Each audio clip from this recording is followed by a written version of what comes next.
Wesh l'équipe, alors pour cette vidéo j'ai pas prévu d'intro longue, je vais simplement te demander de laisser un petit pouce bleu pour le soutien et le référencement et à me dire ce que t'en penses dans les commentaires. On passe directement à la vidéo après mon intro bien sûr. Skip, tu kicks même plus, à ce qui paraît t'es plus dans le truc.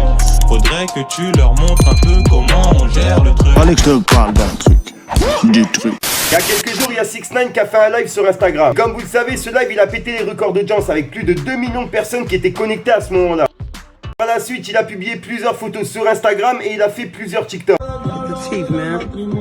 It's $1 million piece, you heard? Tu vois, le truc, c'est qu'il s'est fait repérer par sa voisine qui a directement déclaré sur les réseaux qu'il y avait 6ix9ine devant chez elle. Juste après, il y a même son adresse qui a fuité. So I'm in my fucking room.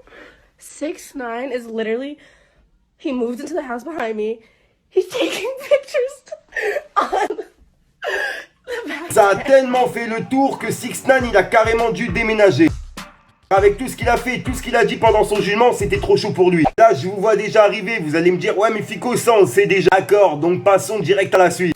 Donc de là, suite à la diffusion de son adresse, il a déménagé car il était en danger de mort. Le truc c'est qu'arrivé à sa nouvelle adresse, il s'est encore fait filmer justement par des personnes qui le pistaient. Gros 6ix9ine, il a encore une fois dû déménager.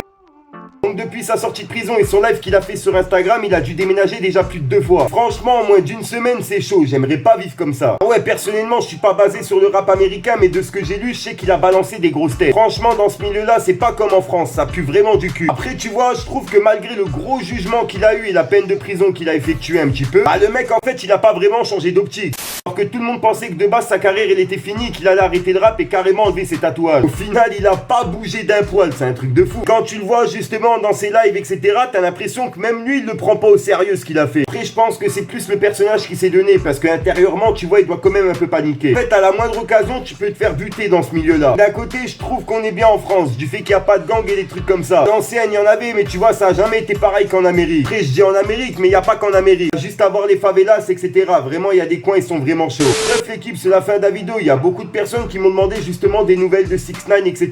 Qui m'ont justement demandé cette vidéo sur ce sujet là. N'hésitez pas à me dire ce que vous en pensez dans les commentaires et si jamais j'ai oublié quelque chose. Au passage, n'hésite pas aussi à mettre un petit pouce bleu, c'est pour soutien et le référencement. Sinon, j'ai rien d'autre à rajouter. Je te dis à ce soir pour une nouvelle mine croustillante, une nouvelle vidéo et une nouvelle exclue. Je t'invite à voir la 4e partie que j'ai fait justement sur la vérité d'Instagram. Dedans, justement, je vous déclare toute la vérité sur Kim Glow, sur Adrien, sur Ruby et je tape un petit coup de gueule par rapport à Jimita. Et rien de bien méchant. Allez voir la vidéo, vous allez comprendre. Sur plus de 15 minutes, donc vous avez de quoi vous poser l'équipe. Bref, l'équipe, j'arrête de vous rendre fou. Peace les gang gang.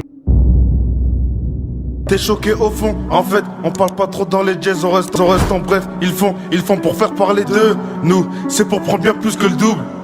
T'inquiète pas, j'arrive en deux, gros c'est le début mais on rajoute une couche. Ils font pour faire parler d'eux, nous, c'est pour prendre bien plus que le double. Y'a un de méchant, c'est le refourbé. Toutes sortes de quêtes crues à refourguer. N'oubliez pas de payer vos dettes, sans qu'on soit obligé de vous demander. Y'a un de méchant, on voit que tu stresses.